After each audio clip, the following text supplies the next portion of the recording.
Hi, hello everybody, I'm Justin, this is Koopa, welcome to Koopa's Corner.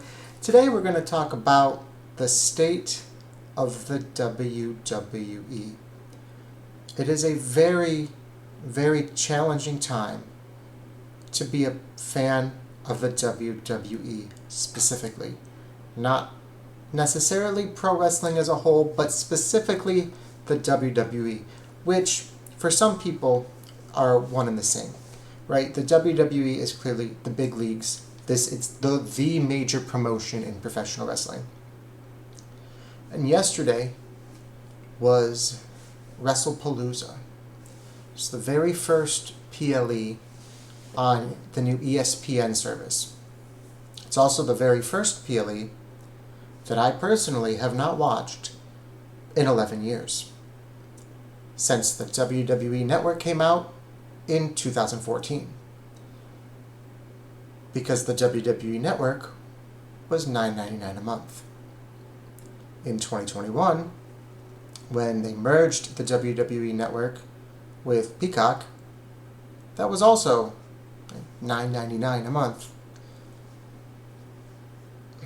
And now ESPN is $29.99 a month, right? $30 a month. For 12 months, $360 a year just for WWE PLEs. $360. But it's not just that, right? That's a big part of it, how it's becoming more inaccessible, but it's not the only thing. Ticket prices are higher than ever. And some of the TKO execs have openly made statements that, well, Vince was charging for families and it's really some untapped potential, and we really could be maximizing our revenue there. Right? They're going to keep increasing prices. They're going to keep making it less accessible. The WWE is spread out. It used to be that you needed cable and then you would order pay-per-view. Then you needed cable and the WWE Network. Then you needed cable and Peacock. And now you need cable, Netflix, Peacock, and ESPN. The WWE is spread too thin. Most normal people aren't spending that kind of money on that variety of streaming services just for the WWE. It's great if you have one or more than one of them anyway. But a lot of people don't.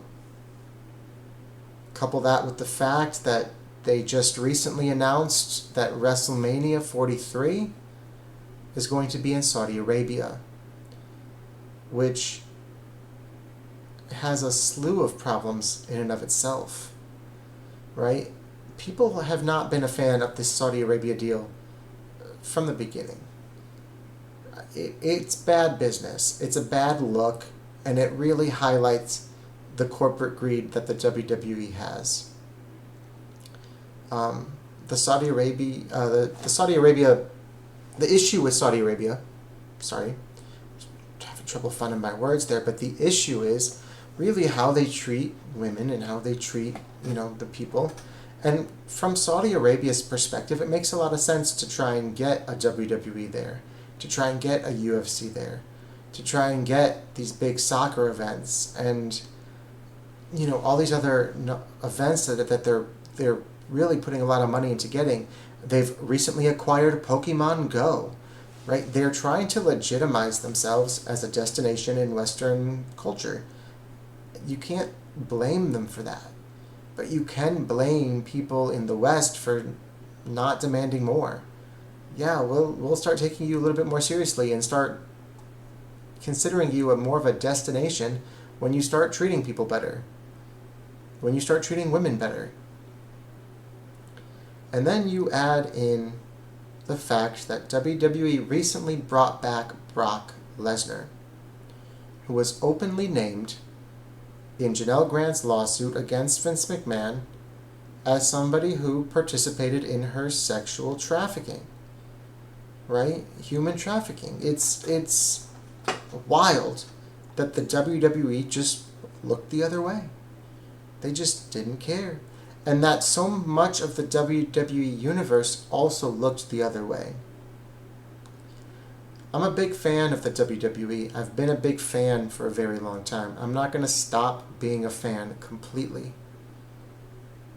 I'm still going to make my preview and predictions videos before every PLE, even if I'm not necessarily watching those PLEs now. But I'm going to be engaging with the product a lot less. I'm kind of taking a step back. Some of it feels like maybe I just need to. Some of it feels like maybe I don't have a choice. Like it's being done for me with how inaccessible it's become. But right now, the world is kind of a crazy place. And being able to escape from that for a few hours a week, watching the WWE, it's really important to a lot of people. My first wrestling match that I ever watched was in 2003. It was Rey Mysterio versus Tajiri for the Cruiserweight Championship on a random episode of SmackDown. I want to say it was like the build for No Mercy, maybe? That feels familiar. But it was an episode of SmackDown in 2003. I remember it was Rey Mysterio and Tajiri. And I've been a fan ever since. I mean, I've been watching religiously ever since. That's over 20 years. When I was a kid, I never ordered pay-per-views. They were expensive. I watched Raw, I watched SmackDown, I read the recap of pay-per-views online. In 2014, that all changed. The WWE Network changed that. And Triple H, Stephanie McMahon, Michael Cole, and how many other superstars spent months telling us that, hey, if we're still spending $60 a month on these pay-per-views, man, we're fools. It's $9.99. That's what it's worth. That's what they spent months, if not years, telling us. $9.99 a month. And now they want to charge $30. Plus $15 for Netflix. Plus, $10 for Peacock. Plus however much cable costs. It's a really hard time to be a fan of the WWE right now. For more reasons, for accessibility reasons. And I just kind of needed to vent about it for a second. Is anybody else struggling to be a fan in 2025? Right? The product has been on the up since Vince left. Right? We've got stars like Roman Reigns, who 10 years ago, 2015, coming out of the Shield, he was the big dog, and he won the Royal Rumble, and The Rock came out and raised his hand, and people booed The Rock out of the building for it. Right? Roman Reigns was not it. But they found a way to make him it. You've got stars like Rhea Ripley. You managed to bring CM Punk back to the company. You managed to bring Cody Rhodes in, and you turned Cody Rhodes into the guy. And I know that's had some mixed opinions as well, but Cody Rhodes is doing a great job as face of the company. The WWE is hotter than it's ever been. They're doing a really good job creatively. They're telling some really interesting stories. The whole Bloodline saga, everything with the Judgment Day. I mean, going all the way back to the beginning of the Judgment Day, the fact that it's still around now. The women's division is strong. It's such a staple. And for years it wasn't. It was such a joke. And they've done a really great job of turning that around. You've got a completely viable third brand in NXT. And somehow it's just not enough. Because as good as it is and as entertaining as it is,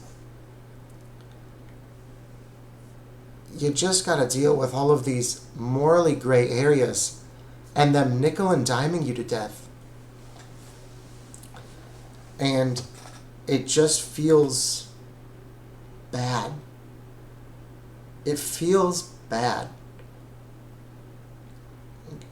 I have never once hesitated to tell people I'm a fan of the WWE and to invite them over. Hey, if you want to check it out, There's a big event coming up next month. You're more than welcome to swing by my place and watch it with me. I'm going to be watching it anyway. You know, if you want to know what it's about. You know, I've never hesitated to admit that and to invite others into it. And the current state of the WWE, I can't do that unless I pony up $30 a month for Netflix. And I wouldn't do that even if I was, because of everything going on. I wouldn't invite someone to watch a WrestleMania at my place if it's the WrestleMania in Saudi Arabia. And we didn't even touch on the issue of them yanking it from New Orleans to take it back to Vegas a second time. I don't know, guys. I needed to rant a little bit. I'm sorry if this was a little incoherent, but I really just needed to rant because I'm having a hard time right now being a fan of the WWE. I know I'm not the only one. Let me know in the comments if you're with me, if you're having a hard time with this, if you're having a hard time with everything that they've got going on. And until then, thanks for watching, and I'll see you in the next one.